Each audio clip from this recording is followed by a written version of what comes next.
Hi there, and welcome to the Ultimate Pageant channel. I'm Cherie, and today we're talking about the 12 essential steps of preparing for a pageant. Now, this is my personal 12-step outline that I use when coaching. It's the foundation of my prep book, the Ultimate Pageant Notebook, and you can use these steps to prepare for just about any competition. Now, you may be wondering, do I need to do all these steps in order? Yes, these steps are in order. So, if you want to follow this outline, you would start with step 1 and then go forward to step 12. Whether you want to follow this outline is totally up to you. And I'm just going to warn you right now that I don't start with the fun stuff first. Everything in this outline in order is what's necessary to do a complete step-by-step pageant prep. So, if you're good with that, then this video is for you. Let's get started.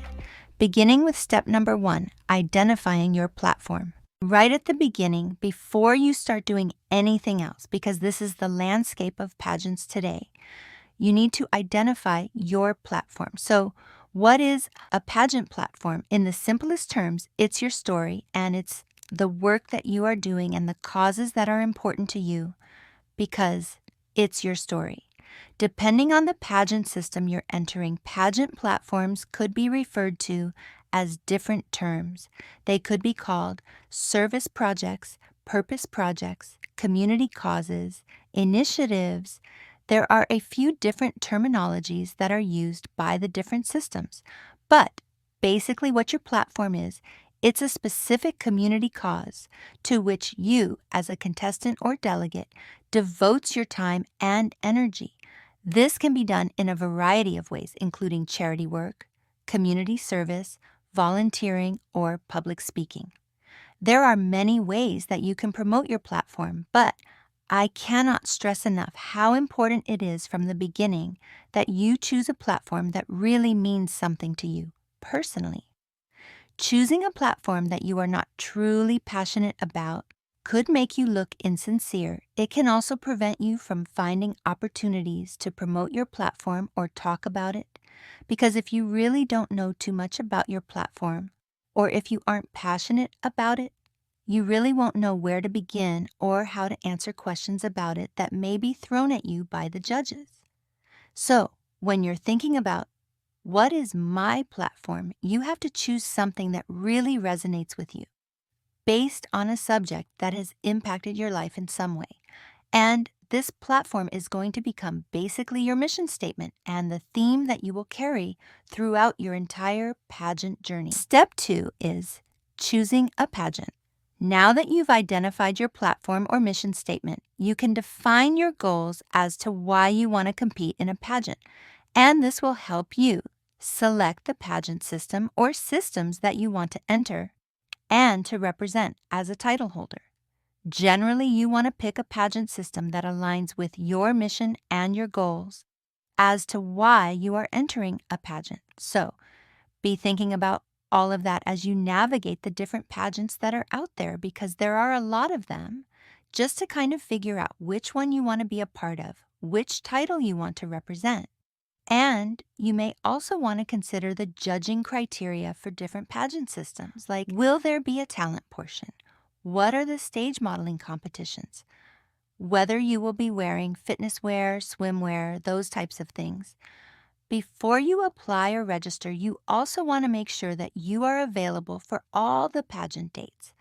That means travel dates, preliminary dates, whether you will be able to make it to the appearances that the title holder of that pageant system would normally attend, all those things. And then you need to check out what level you are entering, such as regional, state level, or a national pageant, and the next level for the winner. So if you're entering a national pageant and the winner travels to another country for internationals, you want to make sure that you're going to be available for that.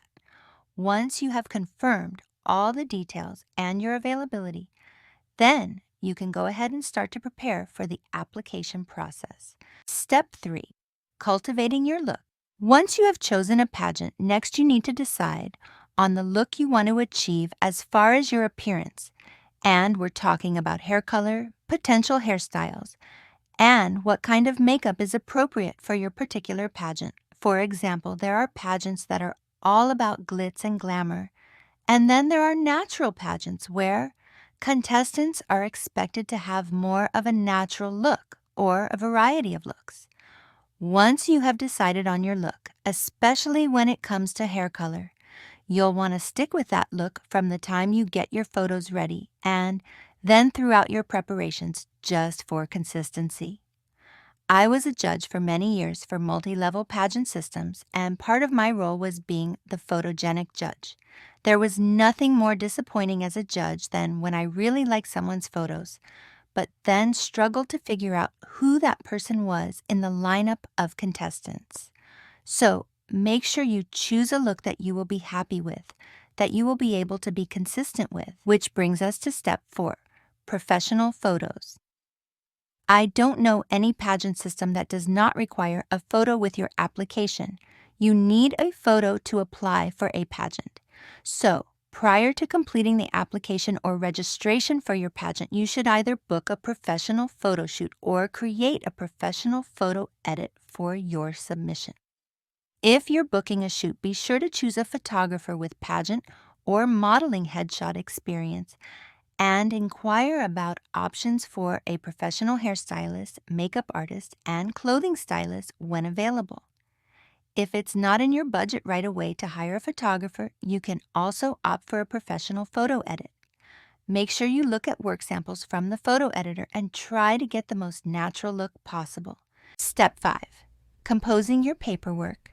For most pageants, there will be paperwork that you will need to fill out at the very beginning. It might be in printed format or a PDF that you can fill out on your computer or tablet, or it could be an online application where you enter the information and send it over the internet. Your pageant paperwork should be clear and concise. It should reflect all the things that are important to you with winning this title, and it should include elements from your platform that you identified in step 1. In other words, your paperwork should be a reflection of you and your story. Before sending in your paperwork, print it out or make a copy of it as a rough draft that you can work on so that you can change it, scribble on it, and do whatever you have to do to get it ready before you create the final copy. Once you have that rough draft of your paperwork completed, read it, proofread it, edit it. Do not rely on spell check or any apps to proof it for you. Read it yourself, then have a friend or family member or your coach read it. Make sure that the answers on that paperwork are a reflection of you. Then go ahead and prepare the final copy or enter it into the computer and send it to the pageant director. Make sure you keep a copy for yourself or save it somehow so that you can study it later on before your interview. If you're filling out a form online, screenshot it or save a document with all your answers on it. During interviews, if the judges should ask you any autobiographical questions, those questions are going to come from this paperwork that you created that you send. So you need to make sure you keep a copy of it for yourself because, trust me, you will not be able to recall what you wrote if the pageant is weeks or months later. Step 6. Getting organized.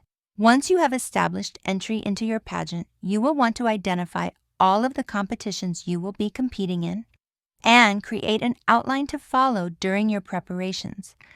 Required competitions are the events that will count toward your overall scores, and usually those are going to be things like interviews, evening gown, swimwear or fitness wear, onstage question talent, those types of things depending on which pageant you have entered, and there will be percentages of those competitions that will be applied to your overall scoring.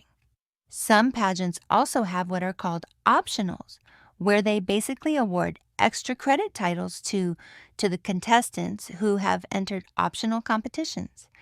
These would be things like most photogenic, best smile, or fun fashion. Usually the scores of these optionals do not count toward your overall score. However, I can tell you that I have personally judged pageants where I was an optional judge for Miss Photogenic, but I was also a judge at the finals for the same pageant. So sometimes when you enter optionals, you are giving yourself an extra opportunity to be seen by the judges. It's not always that way, but sometimes it is. Once you have identified all the required competitions and any optionals that you want to enter, then you can create a competition outline. You will need this for the next step in your pageant preparations. This is also the time to make travel arrangements and plan for packing based on your destination. Moving on to step 7, compiling your budget. If you know my story, then you know that I did not come from a wealthy family. I grew up in a lower middle class neighborhood in Miami. When I started competing in pageants, I had to get sponsors to pay for everything because I did not have the kind of money that it would take to pay for competing in a pageant. So, for myself, as for many contestants, the financial aspect of pageants can be a little overwhelming. The easiest way to handle this is to prepare a budget that you can present to potential sponsors as part of what will become your sponsorship packet. When you prepare this budget, you want to include everything, all the expenses that are going to be associated with your ability to compete in the pageant. Some of those things would be your application fee, registration fee, or other entry fees, paying for any optionals you want to enter, the cost of program book ads, printing your photos for the photogenic competition, and your marketing materials like promo cards and business cards. Also, your anticipated travel expenses, including any lodging and meals that might be your responsibility when you get to the pageant. Your wardrobe costs, including the garments, undergarments, shoes, hair pieces, and accessories. Fees to service providers like your hairstylist, makeup artist, nails, tanning, coaching, talent lessons, personal trainer. All of these fees are really going to add up once you start preparing, and those should all go into your budget. Step 8, seeking sponsors. Without the help of sponsors, many contestants, including myself, would never have had the opportunity to compete in a pageant. If this sounds like you, then you will want to take that budget you just prepared, include it in a sponsorship packet that you create yourself, and start looking for sponsors. So, what is a sponsor? A sponsor can be a business, corporation, organization, or an individual who provides you with money, goods, or services that you will need for the competition. First, let's talk about a sponsor who sponsors you with funding. They might look at your budget and say, okay, I want to sponsor your registration fees, or I want to sponsor your travel costs.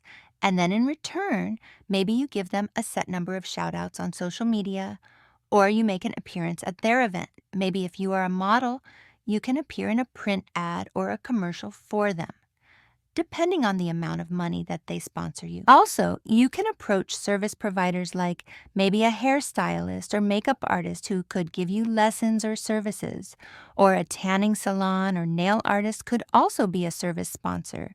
You could potentially get a designer of clothing or jewelry to sponsor some items that you need for the competition or for your rehearsals and appearances. There are endless possibilities for obtaining sponsors. If you would like a more in-depth video about how to get sponsors, please let me know in the comments and I will do that. But before you go out and order custom gowns or swimwear or start to do all your big shopping, you should have a budget and you should have already talked to sponsors to get an idea of what you are going to be able to earn in the way of sponsorships and funding. This will eliminate any stress later on when it comes time to start paying for all the things that you need for the pageant. If you're going to be acting as your own sponsor, or if your parents, a family member, or someone you know is sponsoring you, you should still create a budget. Because I'm telling you, once you start spending money on your pageant expenses, things can really get out of control if you don't set that budget for yourself. Step 9, choosing your wardrobe. Now that you have your budget together and you have a good idea of how much you'll be spending, you can enjoy what I think is one of the most fun parts of pageant prep because it's time for wardrobe shopping. Typically, your director will provide you with guidelines of what wardrobe items you'll need for the pageant. They may get real specific about clothing styles and colors, dress length, whether swimwear should be a one or a two-piece, or include a sarong or cover-up, things like that. So you should check on your pageant's rules for details about wardrobe for each of the required competitions, and then also for optionals and the opening number. Once you have a list of your competition wardrobe, next you need to add rehearsal outfits, a coronation party outfit, perhaps a press conference outfit for the day following the pageant, everything you might need based on your plan of winning the title. One other tip, if you're going to a dress shop or trunk show, is that you take photos of yourself in the outfits you like most and send those to one person, your pageant coach, or whoever you trust the most when it comes to wardrobe, and get their opinion. Be careful not to get too many opinions because then you could end up just becoming more confused. But try to pick one person you trust the most and ask for their advice. And if you need alterations, try to book a final appointment about 2 to 3 weeks prior to your departure. Because if you're working with a personal trainer, if you're working out more than usual, your body is changing, you want to get that final fitting in so that, especially with your gown, you get the absolute best fit possible. Step 10, preparing for your interviews. Now that you have your wardrobe selected and ordered, this is the time to start practicing for your interviews. I think it's really crucial for any pageant contestant to be able to walk into any room and ace an interview. You need to feel confident that no matter what you are asked, because honestly, there is no way to predict what specific questions the judges are going to ask you during interviews. There are certain things you should know about yourself prior to walking in and competing in a pageant, and the best way to prepare for that is to participate in mock interviews and to work with practice questions. Sometimes, the pageant director will organize an in-person mock interview where all the contestants are invited to participate. There's a panel of mock judges who are not the real pageant judges, and they give you questions so you can practice what it feels like to be at the real interview before the real pageant. I've actually been a mock judge for the Miss America system, and it gave me a unique perspective about interviews. Afterwards, watching the pageant, I could tell that many of the contestants used the notes we gave them, and you could see their improvement happening in real time, which was really great to see and to experience. And it was also that experience that led me, back in 2013, to create the timed interview questions videos that you see here on my YouTube channel. If you're looking for a good way to practice for what will happen in the interview room and what to expect, mock interviews are definitely one of the best ways to prepare yourself mentally to walk into any interview room with confidence. Step 11, practicing your stage modeling. In addition to practicing for interviews, this is also the time to work on your poise and presentation for on-stage modeling competitions. This includes walking, posing, turns, and facial expressions, and the best way to get comfortable with your stage modeling is lots of practice. You can begin by learning the basic pageant stance, sometimes called pretty feet. Then work on walking naturally in high heels, then turning and posing. You also need to practice smiling and making eye contact with each one of the judges. Probably the best tip I can give you for stage modeling is to get really comfortable walking in heels. Personally, I grew up very tall and never wore heels that much, so when I first started modeling, it was definitely a challenge. So what I did was I started to wear my heels around the house. After school, I would put them on. I did my homework in heels, cleaned the house in heels, vacuumed, dusted, and washed dishes in heels. I did this until I felt comfortable in whatever heels I was wearing, and then I did the same thing every time I got a new pair. And beyond pageants, if you are thinking about modeling or if you are modeling already, you will very likely be asked to walk around wearing heels in places that nobody wears heels, like the beach, on top of mountains, on the side of a swimming pool, in the mud at the park. You would be surprised at all the places a model is expected to walk in heels. So wearing them around your house all the time is a good way to get comfortable wearing heels before it's time to go on stage. Step 12, promotions and marketing. Even though this is the final step listed for your pageant prep, it is not something to be taken for granted. Promotions and marketing is a big part of pageants today, and you need to take it seriously if you want to be taken seriously as a title holder who can and will be influential to their followers if they are given the opportunity. In addition to social media posting, you should be preparing to include at least one full-page ad for inclusion in your pageant's program book. On this page, you can add the logos of all your sponsors with a thank you message to them and to your supporters, family, and friends, whoever you want to include. If you have more ads, great. If not, having that one big page is a good way to thank everyone and to get seen in the program book. This is also where those professional photos are going to come into play. You should already have had your pageant headshots taken or obtained at least one good photo edit of a headshot to use in your marketing. And when we're talking about marketing materials, we're talking autograph cards, autograph pads, thank you cards, business cards, anything that you are bringing with you for appearances, promotions, events, things like that. And again, your photos should be of professional quality and consistent with your current hair color and style as you will be seen at the pageant. Now you know the 12 essential steps for pageant preparation. As it gets closer to the date of your pageant, it may become more of a challenge to stay focused on your responsibilities and all the things you need to do. To help you stay on track, I've prepared a free download for you called The Ultimate Pageant Timeline. It has all the info about the 12-step prep that you're watching now in a checklist format, and it comes with a coordinating timeline that kind of gives you an overview of when to put all these steps into action. If you have any questions about pageant prep, please leave a comment below or connect with me on social media. Thanks for watching. I hope you found this video helpful. Now, get out there and write your own success story.